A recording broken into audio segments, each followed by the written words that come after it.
Zucker has been in Trump's pocket forever. And certainly during the 2016 election was clear that Zucker was operating on behalf of Donald Trump. And, you know, they've been friends for a long time. They're running the same circles. He helped his Apprentice show become a success when he was the president of NBC. Jeff Zucker is no friend to democracy. And he was meant to leave last year and just didn't. But he was there were plans for him to retire because of everything he'd done during the Trump years.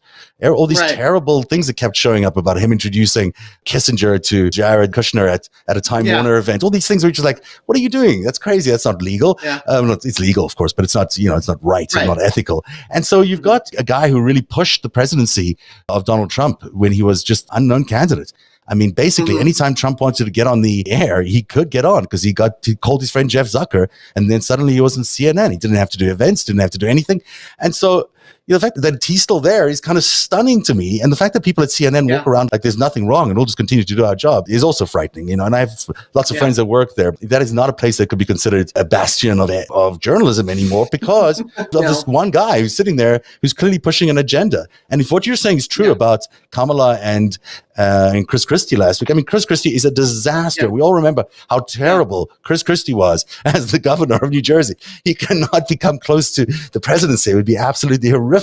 But you know what? I will say on the flip side of that, though, he's supposed to be on this rehabilitation tour for the GOP. Yeah. If the GOP, which I honestly don't think this, but if they believe Chris Christie is their guy, fucking bring it, because he doesn't have the charisma. As much as I don't like Donald Trump, Trump has charisma. Chris Christie does not have that charisma. No. I think they would be more likely to put up somebody like Ron DeSantis or Trump himself, which I don't think it's going to be Trump. It might be, but I don't think it will be. I think it'll be one of these new, whether it's Youngkin or DeSantis. I think they don't need Trump anymore. They've got their train to fascism and we can take it from here type thing. And I don't know if it's just because Christie has his book out and he's on this big tour that he's getting all this attention, but I know he wants to kind of reframe the Republican Party, and it's like, dude, if it's you, go for it, because no one likes you. Well, he did the whole thing without even talking about conspiracy theories, without even mentioning Fox News. Yeah. That's his entire expose of he conspiracy. Doesn't watch it.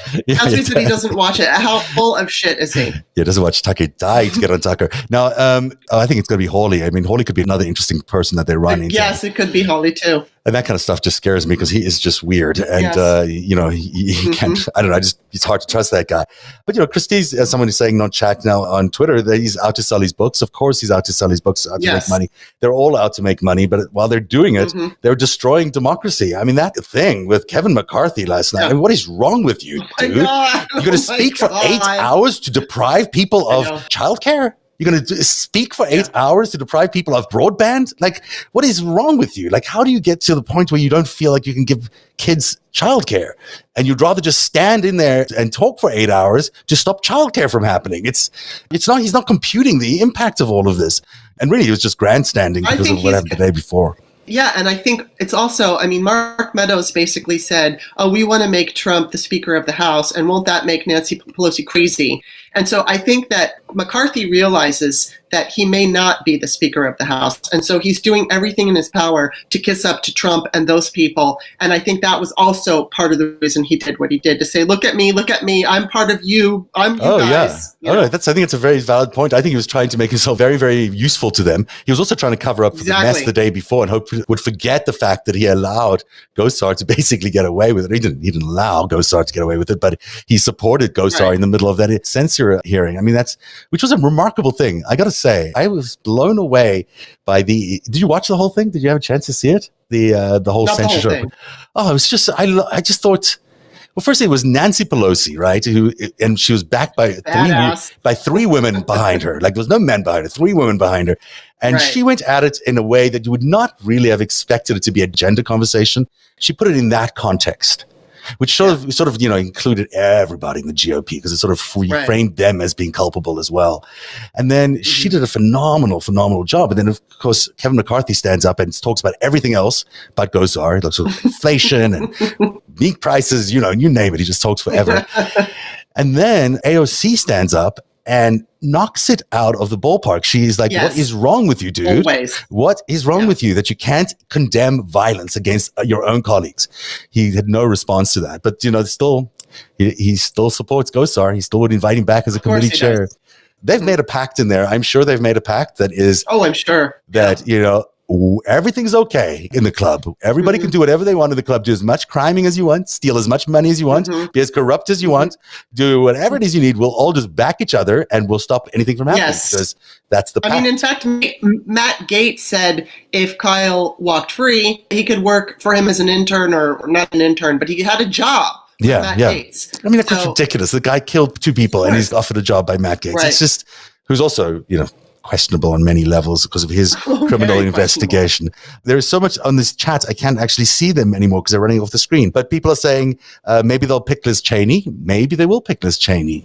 Terrifying if they do, really. That would be interesting, though. it would. Look, I think she's been amazing. As far as I can have a crush on a Republican, this would be a crush that I have on a Republican. Because it's amazing. Well, I mean, I don't believe. Yeah, it's amazing. I don't agree with anything which she does except for this. Yes, her policies. Otherwise, you have to. I mean, she's lovely on this stuff, and horrible. She's been very supportive. But every single other policy that she supports is horrific. Yeah. So before we all, say, isn't she wonderful about absolutely everything, we should consider the fact that maybe Liz Cheney is not sound on her policies. So we're going to do a poll. It's a very interesting question I'm asking people tonight. Okay. Is Kyle Rittenhouse guilty or not guilty from your perspective? Now, we won't even be able to tell if other people are voting in this because it'll stay at 100% because I'm sure no one's going to say not guilty. I might even try I might push not guilty to see if that changes. So vote away, everybody. You've got until the end of this hour, and then we'll figure out if Narrative's audience agrees with the jury that found Kyle Rittenhouse not guilty today. Kimberley, I don't know very much about you. And I should know a lot about you, but I don't know very much about you. So why don't you tell me a little bit something about you? Like it was like we met sort of in a blind date last time. So now I want to hear more about you. Okay. Well, just real quick, I used to be an actress. I was on Days of Our Lives for 7 years. Now I had a small role. I had a role of a police officer. First I was a model, then I was a model, then I was a reporter, and then I was a police officer, and the police officer stuck. And so I did that. I didn't work all the time, but I had... It sounds like you had a lot of roles, though. Well, on that show, because it's funny because consistency on soaps just isn't there. So wait, they would use the same person would not be the same character. It would be the same actress playing different roles. Right. It was the same actress. I was the same. So it was like, I think I got hired in December. Yeah. I think it was 95 when I first was on. The next time I was hired was sometime that following spring. So I was a model first, then I was a model again. And then I think like maybe 7 or 8 months later, I was hired as a reporter. And then they hired me at some point later as a police officer, which then I got hired more often because I was part of the police force, but I didn't work all the time. But I was an actor and I did a little bit here and a little bit there. And then I basically decided I didn't want to do that anymore. I studied and I acted for about 10 years. Then I went into outside sales and I did that for about 10 years. I sold I sold giftware, industrial chemicals. But I want to go back to the Days of Our Lives, you said? Was that the show? Yes. I love that show. I miss those kinds of soaps. Me too. I really do. They're great. They just said something about that whole era of television. It was really difficult to get on those shows. That was not an easy job to get, as far as I know, because those were the kind of jobs that would be consistent. Yeah, the way it happened was I was in an acting studio, and basically I had a 2.5-year course. I graduated, and then we continued on to what was called the professional level. We would invite casting directors, and then they would give us scenes, and we would basically just do auditions for those casting directors. So my acting coach knew Fran Bascom, who was the Days of Our Lives casting director, and it was funny because my mother was also an actress, and we were both in that professional level class. So we kept on him. We were fans of Days of Our Lives. We watched it. My mother had actually been an extra on the show. And so we pushed him, and finally he invited Fran and then Ron, who was her assistant. And when they came, they hired everybody on the show, but my mother got the biggest part. She played a maid to Stefano Demira. So she played Eliana the maid to Stephanie, and then I was a cop. And she got enough work that she could get insurance through the Screen Actors Guild, which is a big deal. I didn't get as much work as her. But anyway, so that's basically, we auditioned for them. It was funny, when I went on my audition, I was given sides that it was a storyline from years ago, but I was familiar with it because I had been watching the show since I was 9. So I understood the nuances of that scene, and I was immediately hired. And I was really surprised that they hired me as a model, but they did.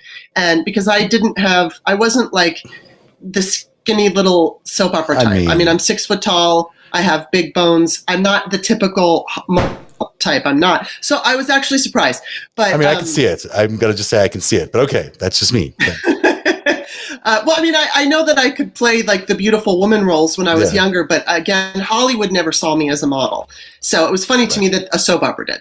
And then after I was an outside sales rep, and I mentioned industrial chemicals because it was a fun and interesting and weird job. I worked with primarily like blue collar men, and it was in Los Angeles. And I had a lot of fun and it was great. But eventually I got an idea to write a book about first time sex. Nice. And it took me a while to put it together. It's called the Virgin Diaries. Eventually, my mother and I worked on it together. We put it out in 2010, and then 2010 started my kind of like online experience moving into politics. I went into politics in 2012 because Rush Limbaugh attacked Sandra Fluke for being a slut, 3 days on a show, calling her a slut, demanding to see her sex video because she testified in front of Congress that I think it was like private and religious schools should have birth control on their insurance plans. And so Rush Limbaugh went crazy on her, and I wrote an open letter to Rush Limbaugh from a liberal slut. And the guy from Being Liberal, the Facebook page, saw it and put my blog up there, which landed me. I was a blogger, political blogger, I was a feminist, and everything led to right now where I am. So that's and you took on Rush Limbaugh. Wow. Yeah, I mean, I'm always amazed at how the slut shaming, but I'll say anything shaming that the Republican Party did for so many years. That's what they did. They were like, we were so religious and we're so much better than you. And now you look at them and you're like, you're the worst people in the entire world. You're doing like the most criminal, corrupt things you can imagine. It's just, the hypocrisy never ceases to amaze you. Well, that's really interesting. I'm glad you shared that with us. Thank you very much for letting us into the grand history. And you've got 3 books, right? There's a book about the sex, but there's also 2 other books. 4 books. I think I did 4. I have the Virgin Diaries, and then my mom and I worked on that together, and then we worked on, it's called Ain't No Sunshine, Men Reveal the Pain of Heartbreak. So that's stories from men about when they've lost love. And my friend said, that would be a great book because people think men have it easier, and they really don't. And so I thought that was a fascinating thing. So we just collected stories from men on That's really good. What it felt like to have a broken heart. Because men don't have feelings, that's what they say. Right. Well, men aren't allowed to have feelings. It's true. And like women are allowed to have the feelings, but men, when they go through heartbreak, they often feel like they have to keep it inside and they don't have anybody to talk to. And it was fascinating reading the different stories. So we did that one. And then I wrote American Woman, the Pole Dance, American Woman, the Pole Dance, Women in Voting. It's a little bit about me, a little bit about the history of women's rights. And also I wrote it for my younger self who was not politically engaged, because I thought politics weren't interesting to me because I didn't understand how much they affected everything in my life. So I wanted to write a book for me, really, when I was younger. And then the last book that I wrote was Peyton's Choice, which is about a teenager, 17-year-old who chooses to have an abortion. I think it's so, what you're saying there about people not realizing how important politics is to them is so crucial because, every time you go to an election, every time you cast a vote, it actually means so much. Democracy is so powerful and it has such consequences that, not showing up to vote is almost inexcusable. But at times like this, it's so important that people organize and vote and that they do understand and realize how important democracy is to their world. And we are going to talk about Biff and the other thing, BBB, when we come back after this break, because we don't want to talk about how important it is that you elect the right kind of people, because others you don't get all these nice things like broadband and childcare and all those other things. So that is coming up next. Plus, we'll give you the result of our poll here. Is Kyle Rittenhouse really guilty, according to the narrative audience? That is coming up next. We'll be right back. Hey, everybody. Thank you for supporting Narrative and for supporting our sponsors. I want you to meet the founder of Moink, an 8th-generation farmer who was featured on Shark Tank. Time for breakfast. My name is Lucinda Cramsey. I was born on a farm and raised on a farm, and I'm an 8th-generation farmer. I wanted to give farmers the opportunity to be financially independent outside of big agriculture. You can see why I selected Moink as a sponsor for Narrative. It's good for you and it's good for local farmers. Moink delivers grass-fed and grass-finished beef and lamb, pastured pork and chicken and wild-caught Alaskan salmon direct to your door, helping family farms become financially independent outside of big agriculture. Their animals are raised outdoors, their fish swim wild in the ocean, and Moink meat is free of antibiotics, hormones, sugar, and all the other junk you find prepackaged in the meat aisle. Sign up at moinkbox.com. That's moinkbox.com moinkbox.com/narrative to get a year of bacon for free. And then pick what meats you want delivered with your first box. Change what you get each month or cancel anytime. And you don't have to take my word for it. Narrative viewers get so excited about their Moink Box arriving each month, they tweet at me telling me it's Moink Box Day at their house. And keep doing that. I really enjoy those. Moink meat is so delicious. Narrative discerning viewers love it, and I know you will too. Get Moink Box right now. Join the Moink movement today. Go to moinkbox.com/narrative. That's NARATIV, the way we spell narrative, right now. And listeners and viewers to this show get free bacon for a year. That's 1 year of the best bacon you'll ever taste, but for a limited time. Spelled Moinkbox, MOINK, box.com/narrative.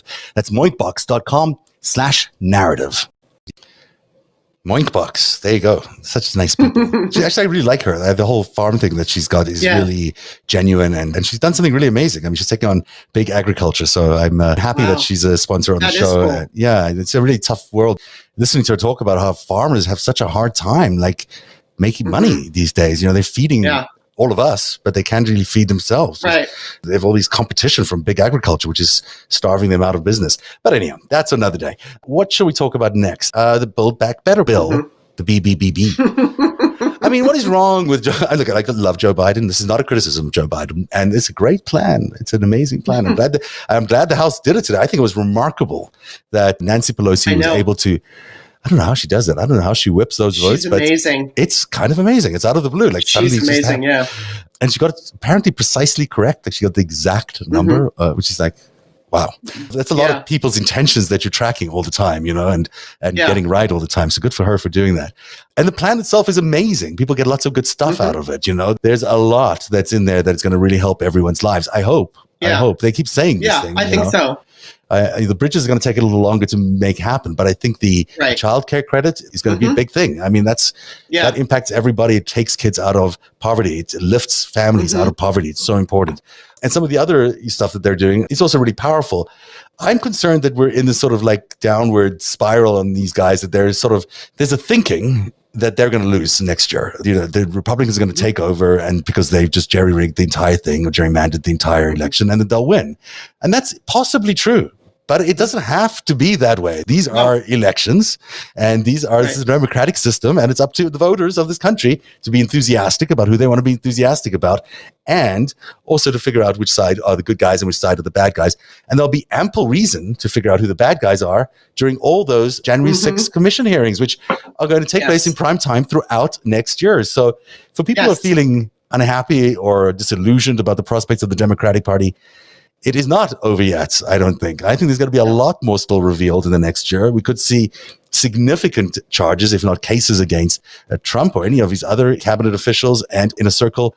But also the stuff that's coming out about January the 6th, I mean, it was awful. It was everything we thought it was. It was them basically trying to seize ballot papers and sequester them and then bring in the military in various states and recall the elections and redo the elections. It's everything that we all thought was going on was actually happening, you know, with the help of the Russians and the Chinese and God knows who else we might be conspiring with. So that's really what was going on. I think when that is laid bare in front of the American people, I don't know how easy it's going to be for them to vote for the Republican Party next. I have a problem with these Democrats. I call them Eeyore Democrats. I don't know if you're familiar with Eeyore, but Eeyore is a So I mean, he's a donkey, right? He's a donkey. Right. He's the donkey that is always complaining and never sees the positive. Right. And it's like, look, I talked to Allison Gill of Mueller, She Wrote. Yeah. I asked her about this, and she's like, you know, why not take on a winning attitude? And that's the way I look at it. And it's like, people maybe want to argue, well, I don't want to get my hopes up. And it's like, well, look at it this way. No matter what happens, if we lose, you're going to be disappointed. Yeah. Why take on that disappointment and manifest it? Because we do manifest everything that happens. We have a collective that manifests what is happening right now. And so look, I'm not saying there's no reason to be concerned. There's absolutely reason to be concerned. I've said this so many times, I'm a broken record, but I had the opportunity to live in Moscow in 1981. My father worked for ABC News. I lived in Russia. It was communist Russia. I saw it. And so I recognize that a nation can be too scared to do anything. Mm-hmm. And I mean, I know America is not Russia and Americans are not Russians, but at the same time, I think there's this idea like, oh, that'll never happen to us. And you absolutely can happen to us, and it is happening to us. Not communism, but basically fascism. It can. Yeah, it absolutely can. And it's happening. I mean, it's not all the way here. We have a Democratic president. We have, Democrats have the majority of power, even though it's a slim majority. But I think if we take on the idea like we're going to beat these assholes instead of they're the slumpy attitude of they always win and the Democrats are so weak. And, I've been going on about messaging, and I'll just say this real quick, that I understand that it's so much easier for Republicans to message because Republican voters always march in lockstep. So many of them initially did not like Trump, and then when he became the nominee, okay, they got right behind him. Our side doesn't do that. We have a much bigger tent. We have libertarians, we have centrists, we have conservative Democrats. So everyone's going to argue and go, well, that's a dumb message. It's like someone will come up with a message and then someone's going to say that's a dumb message. It's harder for us to get on the same page. But I think in this case, so many people have to realize, and this is just going to repeat it, if Republicans take power from us, whether it's legitimately or because they steal it, they're never going to give it back. It's never coming back. It's never coming back. I saw someone on Twitter say, Republicans screw things up and Democrats will fix it. And I'm like, not this time. I don't think they have any intention of handing back power. I mean, they have already manipulated the system in every state that is necessary for them to maintain control forever. They don't have to be fully fascist. They're just going to be completely undemocratic. Right. They're going to take everyone's right to vote away and then, run the country into the ground. Because the problem is fascism is not just fascism. Fascism comes with a lot of corruption because there's no checks and balances on government. There's no transparency on government. Yeah. People can do whatever they want because the next election, you're still going to be voting for me because I'm your only choice. They get away with murder and crime, and that is why we can't have fascism and why democracy actually works is because we get a check and balance every 2 years. Plus, we've only got the presidency. There's all these state houses. If you're a Democrat or someone who wants to run in an election and wants a good fight, those are great fights to have. We should be turning those state houses blue, and we should be making sure that some of those governors turn blue as well when they're up for re-election because we should have the winning message. We do have the winning message. There's no doubt in my mind that we have that. I mean, clearly democracy, freedom, equality, all these things, plus a booming economy as it's been every time a Democratic president has been in power, plus general peace and happiness. Those things are good. That's a good thing to sell. You can easily sell that. It's a lot harder to sell, the Donald Trump era to people, but they shall try. I don't know how we turn this around. I do think it's a huge fight, but we just don't have to be so down on Biden. I think this has been the most remarkable week, maybe even the most remarkable day for any president in living memory, I'd say. It's been unbelievable that he's been able to get this much money dedicated to transforming everyday people's lives and to do so with just his party. Amazing. And, what he hasn't done it yet, he's still got to go through the Senate, but it's still, a remarkable achievement that he's coalesced so many different opinions in a party that's such a wide tent, as you point out, and they've been able to bring people together on stuff that's really going to help you and your neighbors. It's really going to help people get insulin. It's really going to help people go to work if they want to go to work because they get childcare. Like these things that are just so vital, and then lifting kids out of poverty so they have food to eat and are happy and they can maybe learn more because they've got food to eat. These are incredible things that he's doing. They should only be applause for the president and Nancy Pelosi today, although it's they've been, I'm sure, by now overtaken by the Kyle Rittenhouse story. So that little bloom that they had for about 5 minutes at 1 o'clock today is now officially over. All right, we're 1 minute away. We should say goodbye because I've got nothing else to say. What do you have? Do you have anything else you'd like to talk about? Yeah, well, what I'll just throw out there is if you follow me on Twitter, I'm author Kimberley, and that's KIMBERLEY. And my pinned tweet, I live in Maryland, and so I wanted to do something for the homeless shelter near me. So I'm trying to collect $1,000. So if you could go to my Twitter page and click on it, you can give $5 or $10. I don't see any of that money. It goes directly to the shelter, and it's a PayPal thing where it's once a month it gets distributed into their account. And one day I've raised about $500 and some dollars. That was yesterday. Amazing. So And I mean, good for you. Whatever I get, I don't get it, but whatever is raised is raised. It goes, like I said, directly to the shelter. Nobody has to worry about me. At first I thought I was going to go shopping with the money and bring it to the shelter, but I found out through GoFundMe, no, they directly deposit it into the place where you choose. Well, that's really good to know, hopefully actually. Everybody will do that. Yeah, and that's what a nice thing to do, especially at this time of the year. There's so many people in need, and it's just a really important thing to share with everybody. So thank you, Kimberley Johnson, for being here tonight, and thanks for doing that.